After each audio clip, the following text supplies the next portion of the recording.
Bharat future city భవిష్యత్తుకి పునాది. So మనకు 8th and 9th global summit జరిగిన తర్వాత ఆల్మోస్ట్ ఒక 1 వీక్ వరకు కూడా ఈ ప్రాంతం అంతా చాలా రద్దీగా మారింది. సో చాలా మంది విజిటర్స్ ఇన్వెస్టర్స్గా మారుతున్నారు ఇక్కడ.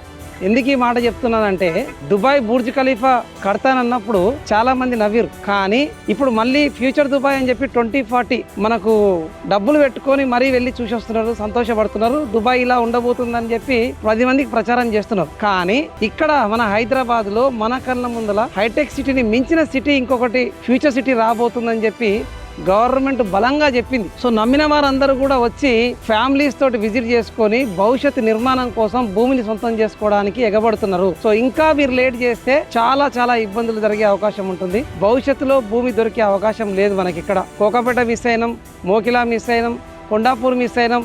నేను చూసినప్పుడు ఏం లేవు, ఇక్కడ రాళ్ళరప్పలే ఉన్నాయని చెప్పుకుంటూ తిరిగే బదులు ఇప్పుడు రాళ్ళరప్పలు ఉన్న దగ్గర ఫ్యూచర్ సిటీలో వచ్చి మీరు ఇన్వెస్ట్ చేయండి. భవిష్యత్తులో మీకు అవి రత్నాలుగా మారి మీ ఫ్యామిలీకి ఒక పెద్ద భరోసాగా నిలబడతాయని చెప్పి ఖచ్చితంగా చెప్పగలుగుతున్నాను. Do invest in future city. So it is not about the future city, it is all about great foundation to your family's future. So good luck.